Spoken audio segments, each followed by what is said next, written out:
الحمد للہ وسلام علی عباده الذین اصطفى رب اعوذ بک من حمزات الشیاطین واعوذ بک رب ان یحضرون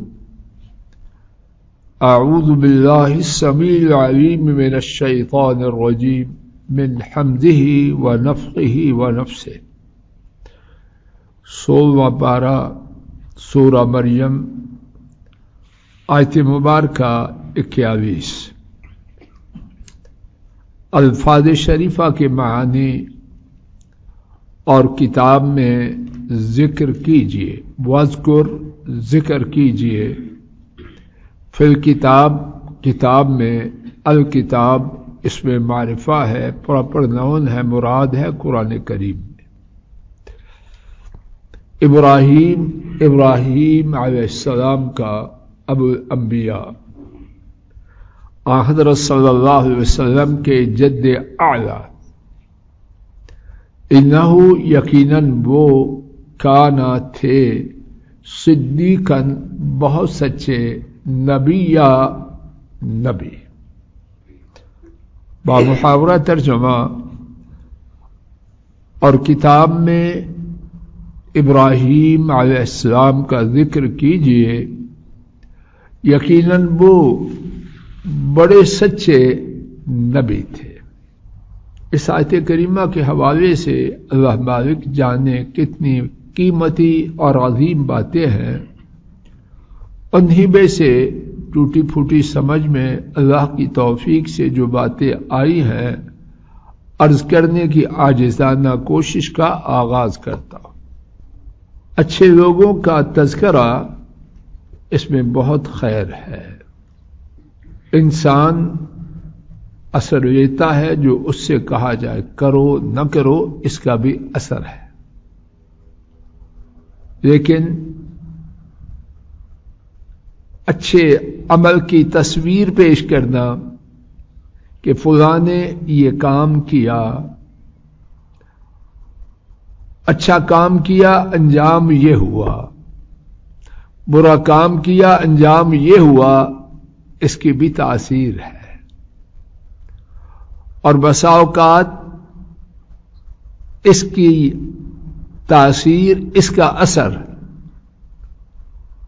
حکم اور روکنے سے زیادہ ہوتا ہے۔ ایک یہ سچ بولو، جھوٹ نہ بولو، اس کا اثر ہے، انکار تو نہیں ہو سکتا، سب پر نہیں، لیکن سب پر اس کا سب کے یہ بات بیکار بھی نہیں۔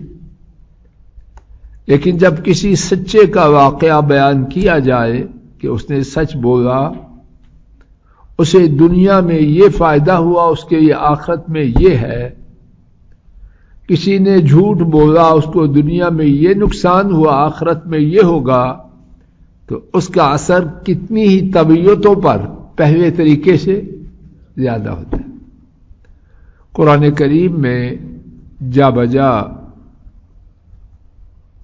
پہلے لوگوں کے قصے بیان کیے گئے، صالحین کے بھی اور دوسروں کے بھی۔ تو یہی بات قصوں کی اہمیت کے واضح کرنے کے لیے بہت کافی ہے۔ اور بعض باحثین نے، ریسرچ کرنے والوں نے لکھا، اگر قرآن کریم کے قصوں کو جمع کیا جائے تو قرآن کریم کے 30 پاروں میں سے وہ 8 پاروں کے برابر جگہ لیں گے۔ ہو سکتا ہے کم و بیش ہو، لیکن ایک تصور فرما لیجیے کہ قرآن کریم میں قصوں نے کتنی جگہ لے رکھی ہے۔ قرآن کریم میں جس چیز کو جگہ دی جائے اس کی اہمیت کتنی زیادہ ہوگی۔ یہاں سے آگے بات چلاتے ہیں، والدین کو اور تربیت کرنے والوں کو چاہیے، گھروں میں دیکھا جاتا ہے، میں بھی کوتاہی کرتا ہوں، آپ پتہ نہیں کرتے ہیں کہ نہیں کرتے، لیکن میری کوتاہی اس بات کے لیے حجت نہیں کہ میں بات کو گو کر جاؤں۔ گھروں میں ایک عمر تک بچے مطالبہ کرتے ہیں کہانی سناؤ، کرتے ہیں کہ نہیں؟ کئی اچھے لوگ سناتے ہیں، دادیاں سناتی ہیں، نانیاں سناتی ہیں، اور کئی اچھے لوگ کہتے ٹائم لیں. یہ نہیں کرنا چاہیے. میں بھی ان ناکاروں میں ہوں، لیکن یہ بات ٹھیک نہیں ہے. انسانی طبیعت قصہ، سارے نہیں لیکن ایک بڑی تعداد قصہ کا سننا پسند کرتی. جب میں اور آپ اپنے بچوں کو خیر نہ دیں گے تو خالی جگہ تو پر ہونی ہے. یہ جو شیطانی ساز و سامان کی کامیابی ہے اس میں بھی اس کا دخل ہے کہ نہیں؟ دیگر صرف یہی نہیں، ان کے پاس تو بہت کچھ، ان کے پاس انہوں نے جد و جہد کی ہے، محنت کی ہے، سرمائے ہیں، ڈاکٹریٹ کر رہے ہیں اس برائی میں کہ کس طرح امت کو غرق کرنا، انسانیت کو لیکن اس میں سے ایک تو ہے کہ نہیں طریقہ، یہ بھی کس سے بیان کرتے. تو شر والے تو کس سے سنائے ہمارے بچوں کو، ہمارے کنبوں کو، اور ہمارے پاس ٹائم نہ ہو. یہ طرز عمل میرا اور جس چیز کا بھی ہو نظر ثانی کا تقاضا کرتا ہے، نہ کرے ایسے. اور پھر ایک وقت آتا ہے کہ ہم بچوں کو سنانا چاہتے ہیں اور وہ ان کو خارش ہونی شروع ہو جاتی ہے. کچھ دیر تک تو خارش ہوتی ہے، پھر معاذ اللہ سرکش ہو جاتے ہیں. نہ شروع ہی سے ان کے ساتھ بیٹھنے کے لیے عادت بنائے، باہر نہ نکل جائے. ساتھیوں میں کیا پڑا ہے، دوستوں میں کیا ہے، بال بچے کی فکر کرے. اگر مجھ میں اور آپ میں خیر ہے تو چیئرٹی بگن ایٹ اول خیش ابدا بمن تعول. عربی، اردو، انگریزی مسلمہ بات. کیوں محمد علی صاحب؟ تو ان کی فکر کرے، ان کے ساتھ بیٹھے. اور اس کا معنی نہیں میں بیٹھ رہا ہوں، لیکن جیسے پہلے کہتے ہو یہ غلطی ہے، میری ہو یا آپ کی یا کسی کی، وہ ایسی واضح بات. ایک اور بات قرآن پاک کے قصوں کے حوالے سے کتنی دفعہ گزر چکی ہے، پھر بھی تنبیہ ضروری ہے. قصوں میں تفصیلات، وہ یوسف علیہ السلام کے ساتھ جس عورت نے خرابی کا ارادہ کیا، اس کا نام ایسے تھا، وہ ایسے، کہاں سے آئی یہ باتیں؟ شیطان نے ایسی ایسی باتیں بیچ میں داخل کروا دی ہے کہ قصے کا جو مقصد تھا پاکیزگی پھیلے، برائی مٹے، وہ قصے کے اندر اتنی تفصیلات ہیں کہ وہاں تک کون پہنچے گا، راستے میں غرق ہو جائے. قرآن کریم میں قصوں کے بیان کرنے کے لیے شاندار طریقہ ہے. اب اتنی دیر سے ترجمہ پڑھ رہے ہیں، کوئی بیکار بات نظر آتی ہے؟ اور اصل مقصد کہانی کا بیان کرنا نہیں ہے، اصل مقصد اس میں جو دروس، نصیحتیں اور عبرتیں ہیں ان کو دل اور دماغ میں اتارنا ہے. اور یہی بات ہمیں قصوں کے بیان اپنی اولادوں کو، اپنے شاگردوں کو، اپنے ماحول میں بیان کرتے ہوئے، قصہ بجائے خود مقصد نہیں. بات زیادہ سے زیادہ ہوتی ہے، دیکھیے میرے خیال میں مفید ادب برائے ادب نہیں، ادب برائے مقصد. زندگی ہے میری آپ کی کتنی کہ اور کاموں کے لیے اپنے آپ کا کباڑا کرے. جنت ہمارا مقصد ہے، وہاں تک پہنچنا ہے، ہر چیز کو وہاں تک پہنچنے کا ذریعہ بنا ہے. بعد میں روئیں گے، کفِ افسوس ملیں گے، لیکن تب فائدہ نہ، اب فائدہ ہے. اور قرآنی قصوں کے بارے میں تو شدید اہتمام کیا جائے. جو بات قرآن کریم میں ہے سر اور آنکھوں پر، جو بات سنت ثابتہ میں ہے، ثابت شدہ احادیث میں ہے سر آنکھوں، اس کے علاوہ ہمیں اس کی ضرورت نہیں. میں آپ یا کوئی اور اللہ اور ان کے نبی پاک صلی اللہ علیہ وسلم سے زیادہ سیانہ ہے؟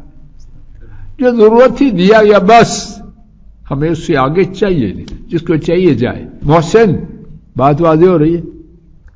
اس کے بعد ابراہیم علیہ السلام جن کا انتخاب رب ذوالجلال کر رہے ہیں اپنی کتاب میں ان کے تذکرے کے لیے، ان کا انتخاب بجائے خود کافی ہے کہ نہیں؟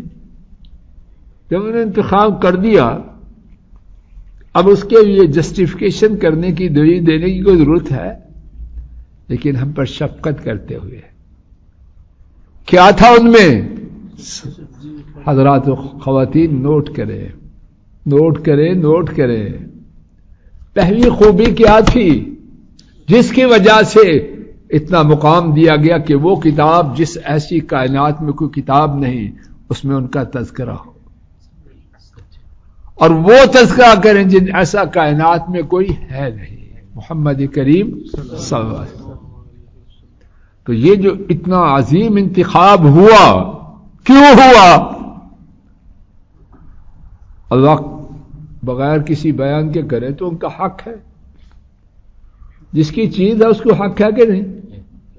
لیکن چیز والا حق والا بیان کر دے کہ اس وجہ سے انتخاب ہوا ہے تو کتنی شفقت ہے ان کی۔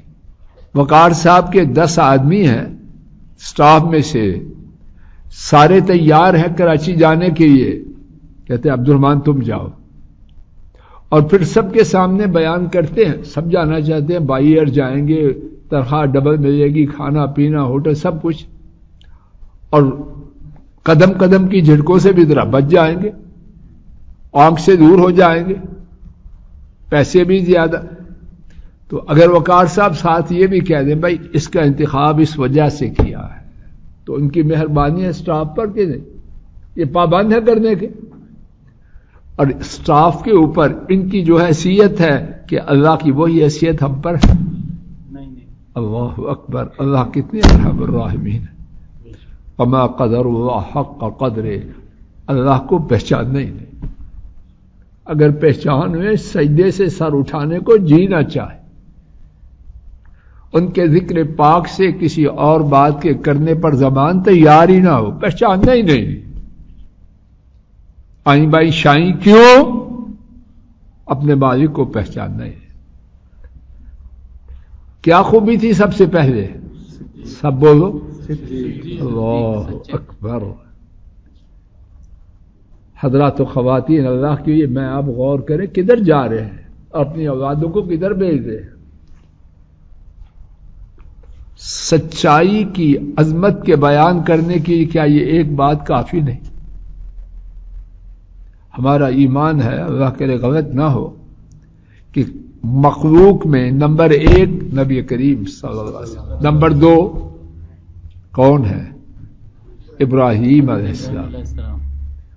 ابراہیم علیہ السلام کے بعد اللہ نے جتنے انبیاء بھیجے، جتنے انبیاء کو کتابیں ملی، وہ سارے کے سارے ان کی نسل میں سے، ان کی نسل کے باہر کوئی نبی نہیں آیا، ان کی نسل کے باہر کسی کو کتاب نہیں، کم شان ہے۔ اور اللہ نے خود کہا کہ دنیا میں بھی ان کو دیا، آخرت میں بھی دیا۔ ان کی شان اللہ جانے کتنی کتابیں ہیں۔ تو ان کو اتنا بڑا مقام بڑی وجہوں سے ملا، وجوہات سے ملا۔ پہلی وجہ اللہ نے کیا بیان کی؟